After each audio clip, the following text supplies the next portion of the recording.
Good morning, everyone. Before we start, I would like to introduce myself. I am Roben Paloma, your discussant for this morning. The topic that is assigned to me is the challenges of multicultural education into the education system of our country and in other country. So without further ado, let us start, and I hope you'll learn something from this lesson.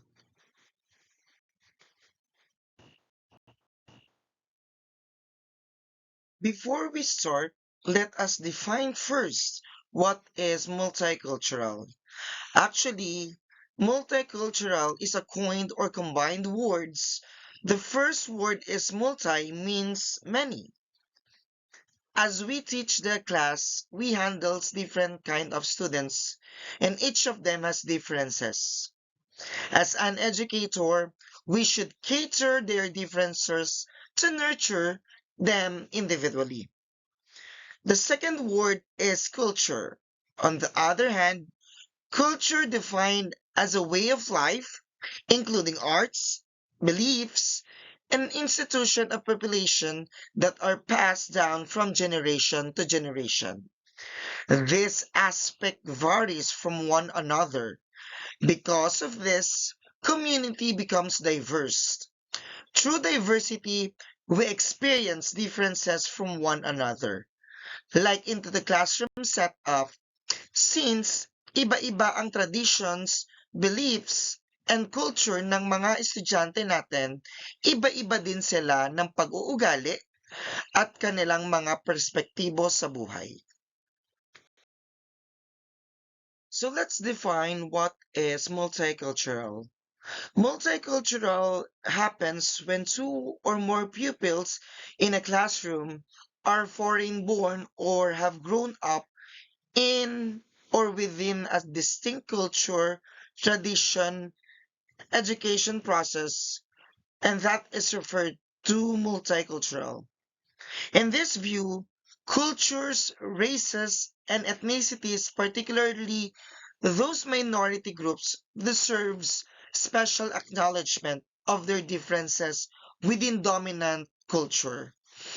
Aminin natin at hindi, into the classroom setup, meron tayong angat na kultura sa isang school or sa isang section.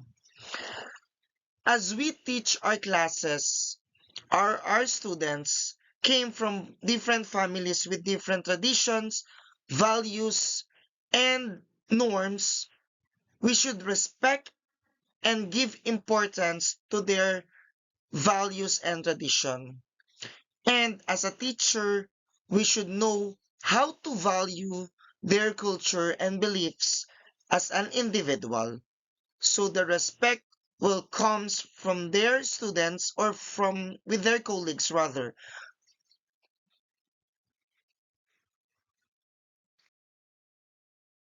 Let us continue to the objective or features of multicultural education. So its primary features is to give children from diverse backgrounds, including gender. In this setup, the classroom discrimination between men and women were addressed.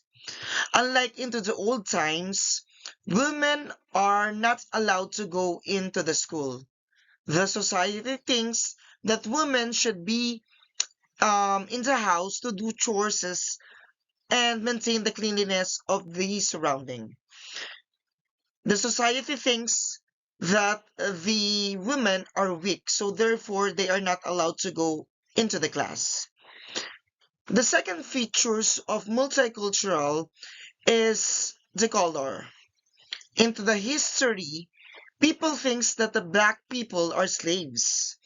With this kind of situation, before, the black people doesn't have the right to educate themselves.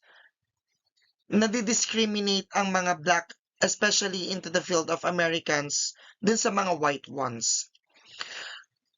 The third features of multicultural is the socioeconomic class. Before, rich people or wealthy people are the only one who can go to school. As we all know, money is a great aspect in having education. On the other hand, this aspect address into multicultural education. We try to give to the less fortunate the education that they need. We give them the privilege to study, and we give the student the equal footing with regards to education. And last but not the least is the ethnicity. The ethnic and the cultural group is equal in learning in terms of chances in a classroom setup of multicultural. Natives and indigenous people also gives the right in terms of education. We accept their culture values in the classroom setup, and we teach different kinds of traditions, norms, beliefs that came from their groups, specifically those indigenous people. So let's continue our discussion with regards to the objective of multicultural. The first objective is it encouraged cultural democracy into the community, especially into the classroom. So how can democracy help into the classroom? Students have the freedom and ability to express their voice or their emotions or their understanding into the field of education that leads into the increase of content into the study.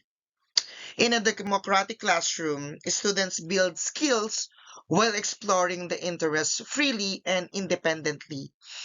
So, mas free yung ating estudyante to express themselves in multicultural disregards their culture and traditions.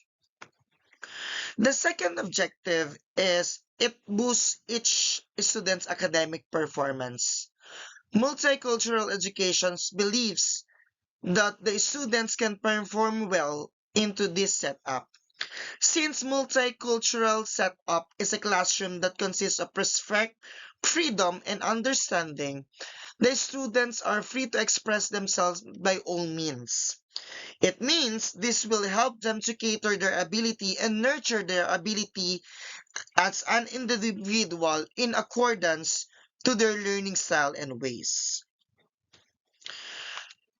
So the third one is the community development, or it develop the knowledge, abilities, and attitudes that that required to contribute to the community. So what do we mean by this one?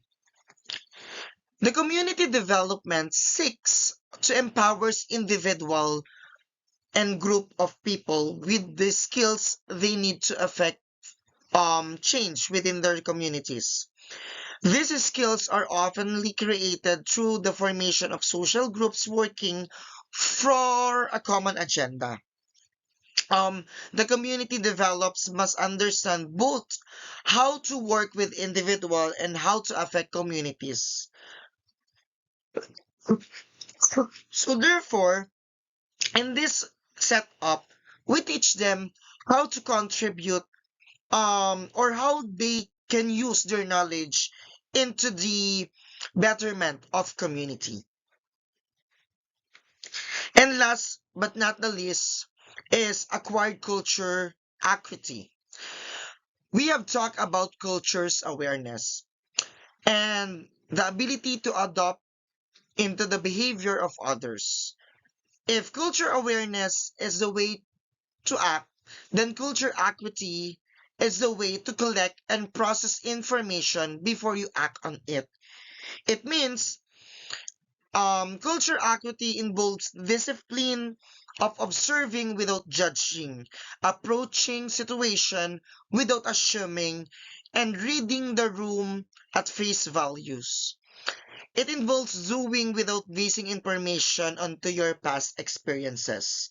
So therefore, prejudice is not necessary. in terms of multicultural education.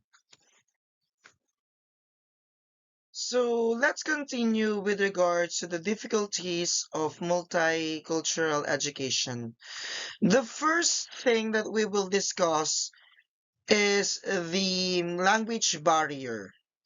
So language barrier are the primary features that set multicultural classroom apart from regular ones. Children from various nations and even urban areas can speak some language, but they will never be able to comprehend one another. Kaya nga 'di ba, isa dun sa ating promulgation in terms of DepEd order, we use the mother tongue because in terms of mother tongue, the students can adopt um easy or mas nakaka-adjust yung mga bata once they use the mother tongue or the native language that they use. But in terms of multicultural education, ito yung isa sa mahirap i-compromise dahil nga iba-iba sila ng lengguwahe, iba-iba din ang mga pinanggalingan nila. So therefore, communication is one of the problems that I see because of different dialects and influence from one another. But still, there are even more instances where pupils are unable to communicate in the language of the study. Some teenagers enter of a setting where the instructors or the teachers speak language they completely cannot comprehend, and their goal is not only to comprehend the teacher's word but also to learn new information. So therefore, nahihirapang mag-adjust yung mga bata in terms of language barriers because of the different dialects that they have. So students who are enrolled in multicultural education taught by a teacher comes from different ethnicity. So therefore, iba-iba din yung language and backgrounds na ginagamit nila. And because of this, they can experience discomfort, tension, and conflicts because communication is um not good because of the language barrier that they experience. So therefore, problems of communication breakdowns between the students, um, sometimes nagkakaroon din sila ng mga mispronunciation in terms of words. So sometimes nagiging katuwa-tuwa ito dun sa ibang native language ng isang dialect. So ayun yung isa sa difficulties or challenges in terms of multicultural education. To continue the difficulties of multicultural, the second is the domination of different learning style. A student can learn in various ways or in different perspective.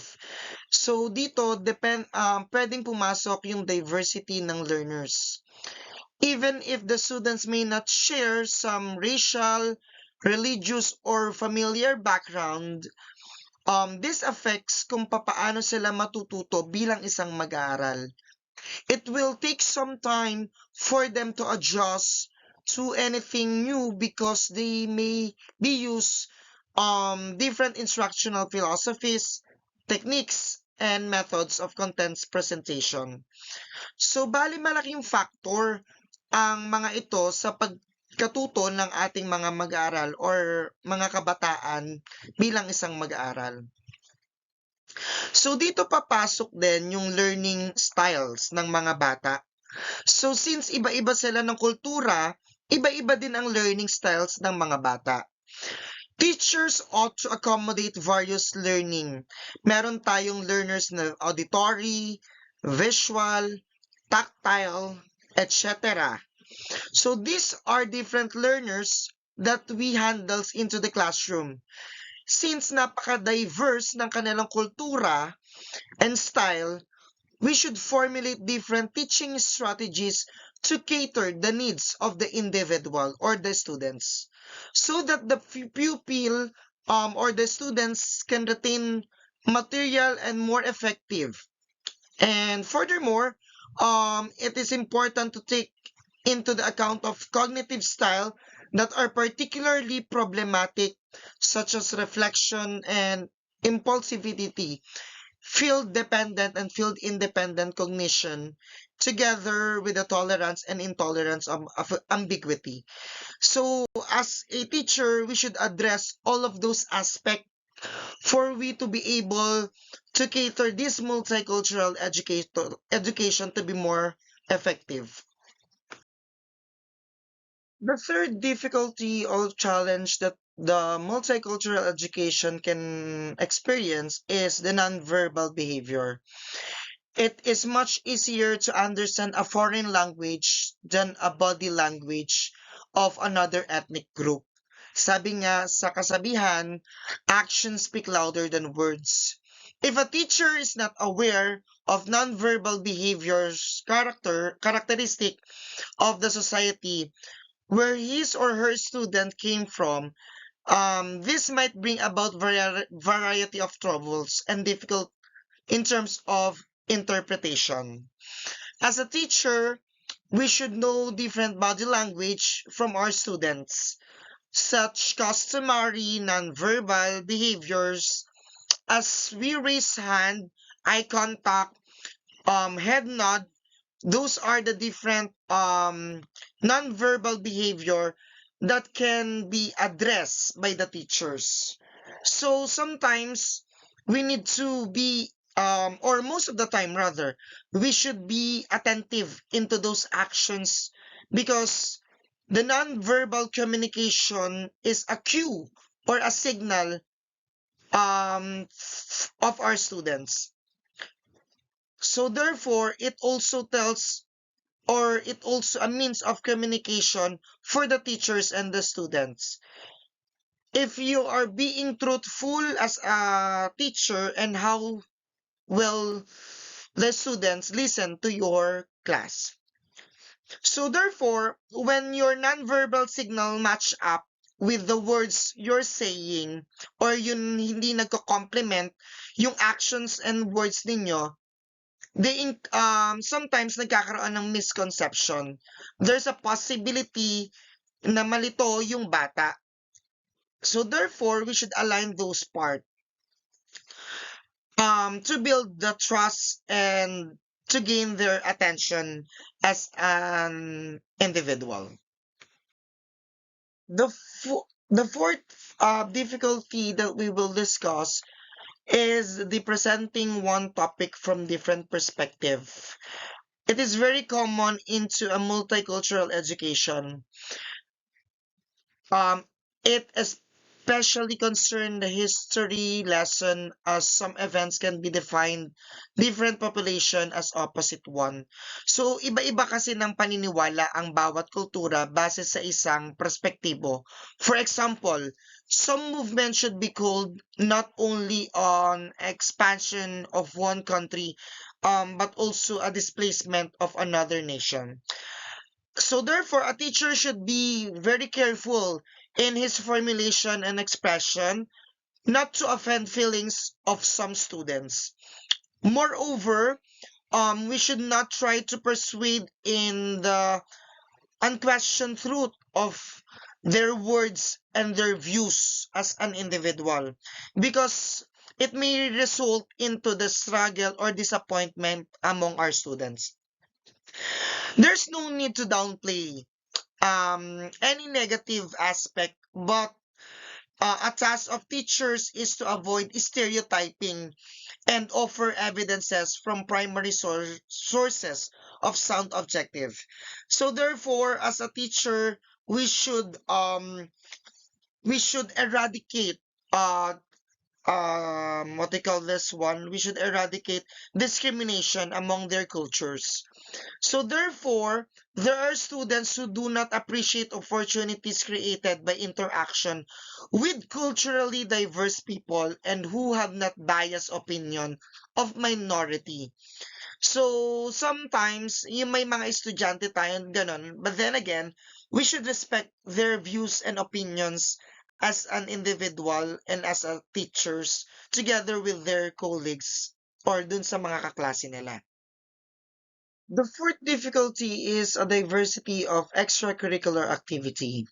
So as a children from other cultures have appeared into the classroom that differs from theirs, it means that they should also get accustomed to new tradition, a way of life and relationship in this new society. In this aspect, kinakailangan ng ating mag-aaral na maging concern into different cultures na meron dun sa isang classroom. Respect and valuing is the key to success in developing this aspect. In most cases, it is the teacher's job to show and tell about that. It is usually done in different extracurricular activity. So therefore, whether it is it is a form of activity, iba-iba din ng development ang ating mga bata base sa kanilang kultura. An example of extracurricular activity that can cater the multicultural is the United Nations. So dito, ipinapakita yung iba't ibang kultura ng bawat bansa. But then again, we respect their culture, tradition, and beliefs. So pinapahalagahan natin dito yung mga paniniwala ng kani-kanilang mga kultura na inirerepresenta. So that is the fourth difficulty. The next difficulty is teaching communication skills. Apart from difficulty in using a foreign language, students may feel shy or unable to express themselves or viewpoints because of the agony not to be understood because of the language that they use. Example, in some Muslim countries, boys will be avoiding in socialization with girls, while in new environment, it's absolutely normal experience. So, kasi isang dahilan yon para or isang barrier yon kung bakit hindi nagkakaintindihan in terms of language. Teachers should encourage the students to discuss different issues and speak up their mind on a variety of topics and promote a pleasant atmosphere into the classroom. Kasi yung communication is very important, specifically sa 21st century setup na marami tayong collaboration. So, kinakailangan nilang matutunan kung paano makipag-communicate ng maayos at at ng maganda dun sa kanilang mga kaklase. And last but not the least is the constant work with parent. Every teacher should understand how a student feels in an absolute new environment, and communication with his parent can be helpful in that. It is important to understand how a child has been raised. So kaya nga nagkakaroon tayo ng mga background checking kung paano ba yung kultura ng ating mga estudyante. Meron dyan na sa iba is ganito yung kultura nila at sa iba is iba naman yung kulturang ipinapakita sa isang bagay. So, this knowledge can help the teachers to build up kung paano nila ma-address yung kanilang diversity into a classroom setup. And mas magiging effective to kasi nga ang tina-target ng teachers is yung background and ability of the students. And that is the end of my discussion for this morning. So before I end my discussion, I would like to give this quotation: diversity, the art of thinking independently together, by Malcolm Forbes. So again, thank you and have a nice day ahead.